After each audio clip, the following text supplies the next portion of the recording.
நீங்க எல்லாரும் இன்னும் நல்லா வரணும்மா. இந்த தொழில்ல நீங்க நிறைய ஆர்டர் எடுத்து மேலும் மேலும் வளரணும். எவ்வளவு நாள் தான் கஷ்டப்பட்டுக்கிட்டே இருப்பீங்க?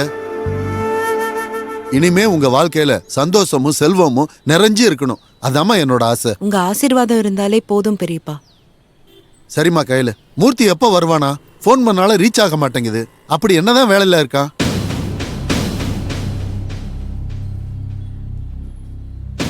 அவன் மும்பைல ஏதோ வேலையா போயிருக்கிறதா அண்ணி சொல்றாங்க. நம்ப முடியலையே. பொண்டாட்டி பிள்ளைய பார்க்காம அவன் இத்தனை நாள் இருக்கிற ஆள் கிடையாதேம்மா. போன் பண்ணாலும் ரெஸ்பான்ஸ் இல்லாம இருக்கான். ஏதோ தப்பா இருக்கிற மாதிரி தோணுது கையில. ஆமா தன எங்க? அவளை கூப்பிட்டு நான் பேசுறேன். அன்னிக்கு தலை வலிக்குதுன்னு சொன்னாங்க, அதான் வீட்டுக்கு கிளம்பிட்டாங்க.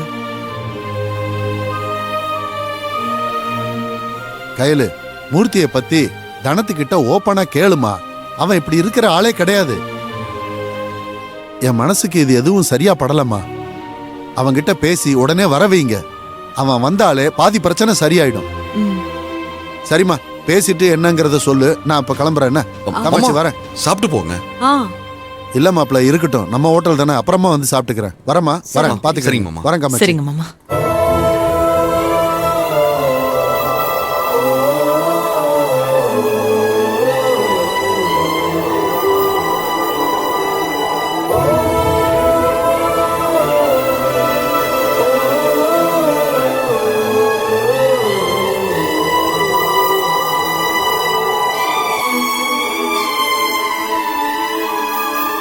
மும்பைக்கு வேலைக்கு போன மூர்த்தி எதுக்காக போன் ஆஃப் பண்ணி வைக்கணும்? ஒண்ணுமே புரியல.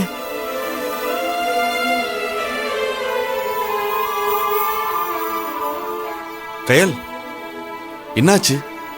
இது தீவிரமா யோசிச்சுட்டு இருக்க? இந்த கேட்டரிங் ஆர்டர் எப்படி பண்ண போறோம்னு யோசிச்சுட்டு இருக்கியா? இல்ல, அத பத்தி நான் யோசிக்கல மாமா. அத பத்தி இல்லையா? வேற என்ன யோசிச்சுட்டு இருக்க? மூர்த்தியை பத்தி யோசிச்சுட்டு இருக்கேன். அவன் பெரியப்பா சொன்ன மாதிரி எதுக்கு அவன் போன் ஆஃப்ல வைக்கணும்? அவன் யார்கிட்டயும் பேச மாட்டேங்கிறான். அன்னைக்கு மட்டும் வாய்ஸ் நோட்டா அனுப்புறான். வாய்ஸ் நோட் அனுப்புறவனுக்கு ஏன் நமக்கு கால் பண்ணி பேச தோண மாட்டேங்குது? ஏதோ தப்பு இருக்கிற மாதிரியே தோணுது மாமா. ஏய், இதுல என்ன தப்பு இருக்குன்னு நினைக்கிற?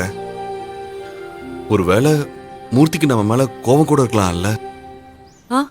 நம்மள அறியாம அவர் இங்க இருக்கும்போது வேற யாராச்சும் வேலை விஷயத்திலயோ இல்ல பண விஷயத்திலயோ அவரை ஹர்ட் பண்ணிருக்கலாம்ல. அதனால நம்ம மேல வருத்தமோ ஆதங்கமோ ஏற்பட்டுக்கலாம்ல. கஷ்டப்பட்டு உழைச்சு சம்பாதிச்சுட்டு வந்து நம்ம கிட்ட பேசிக்கலான்னு ஒரு வைராக்கியம் வச்சிருக்கலாம்ல. இதுக்கு போய் மண்டையை போட்டு கசக்கிட்டு ரொம்பலாம் யோசிக்காத. இல்ல, அப்படிலாம் இல்ல.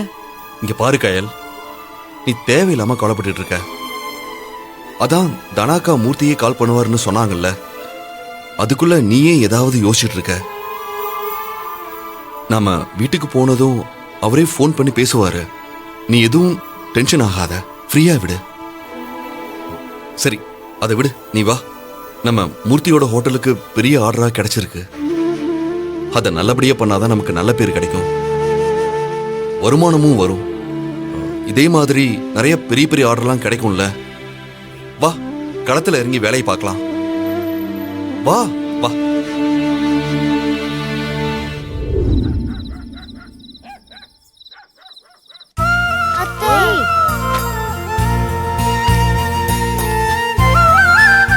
அக்கா, என்ன இன்னைக்கு சீக்கிரமா வந்த மாதிரி இருக்கு? நம்ம ஹோட்டல்ல டெவலப் ஆயிடுச்சுல. சமைக்கிறதும் தெரியல, காலியாகிறதும் தெரியல, வியாபாரம் வேற லெவல். எங்களுக்கே டிஃபன் என்ன பாத்தீங்க? ஓ, அடி தூள் போல. மாம்சு, இன்னைக்கு இன்கம் எவ்வளவுன்னு எண்ணிரலாமா? அதெல்லாம் அப்புறம் எண்ணிக்கலாம். முதல்ல நீ படி. அண்ணி, டிஃபன் ரெடி ஆயிடுச்சு, சாப்பிட வாங்க. இன்னும் கொஞ்ச நேரம் ஆகட்டும். நீங்க எல்லாரும் சாப்பிட்டீங்களா? இல்ல நீ, இனிமேதான். நீங்க வருவீங்கன்னு தான் வெயிட் பண்ணோம். எங்களுக்காக ஏன் வெயிட் பண்றீங்க? சாப்பிட வேண்டியது தானே. அண்ணி சாப்பிட்டாங்களா? அக்கா, அண்ணி உங்க கூட ஹோட்டலுக்கு தானே வந்தாங்க, அப்புறம் எங்க கிட்ட கேக்குறீங்க? ஏய் இல்ல, தலைவலின்னு சொல்லி அவங்க மத்தியானமே வீட்டுக்கு வந்துட்டாங்களே. வீட்டுக்கா? என்ன நீ சொல்றீங்க? நாங்க இங்க தானே இருக்கோம். அக்கா இங்க வரவே இல்லையே.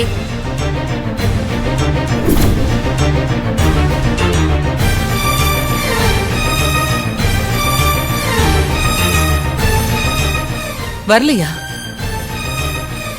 இவ்வளவு நேரம் ஆகியும் வீட்டுக்கு வரலனா எங்க போயிருப்பா? கையில் நீ ஃபோன் பண்ணி பாரு.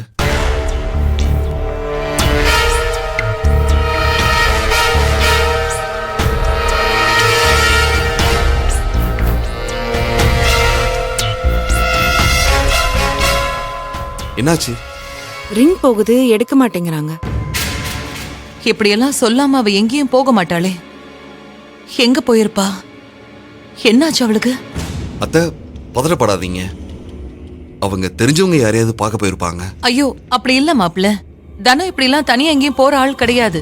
அவளுக்கு வீடுதான் உலகமே. அப்படி எங்கேயாவது போறதா இருந்தாலும் என்கிட்ட சொல்லிட்டு தான் போவா. தலைவலின்னு வந்தவங்க வீட்டுக்கு வராம எங்கக்கா போயிருப்பாங்க?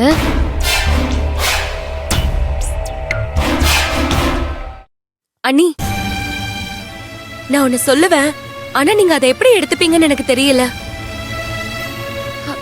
ஹோட்டல்ல இருந்து அக்கா தலைவலின்னு சொல்லி வீட்டுக்கு கிளம்புனது உண்மையா இருக்காதோன்னு எனக்கு தோணுது.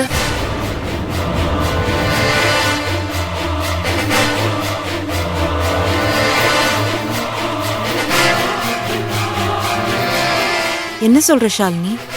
ஆமா அண்ணி, அக்கா ஏதோ பொய் சொல்லி நம்மள ஏமாத்துறாங்களோன்னு தோணுது. நானும் 2-3 நாளாவே அவங்கள கவனிச்சுட்டு தான் இருக்கேன். அவங்க முகமே சரியில்லை. அவங்க ஏதோ பிரச்சனையில இருக்காங்கன்னு நினைக்கிறேன்.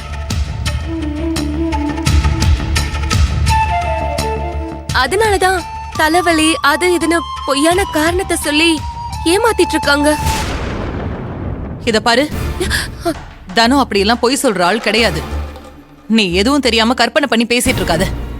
இல்லத்த, அவங்க நார்மலா இல்ல. கண்டிப்பா அவங்க ஏதோ பொய் சொல்றாங்க. அத நான் கன்ஃபார்மா சொல்றேன். ஏய், என்ன வார்த்தைக்கு வார்த்தை பொய் சொல்ற, ஏமாத்துறான்னு சொல்லிக்கிட்டே இருக்க? இத பாரு, என்னோட மருமகளை பத்தி எனக்கு நல்லாவே தெரியும். அவளுக்கு மனசுல ஒண்ணு வச்சுக்கிட்டு வெளியில ஒண்ணு பேசுற பழக்கம் கிடையாது. தப்போ சரியோ எதுவா இருந்தாலும் வெளிப்படையாவே சொல்லிடுவா.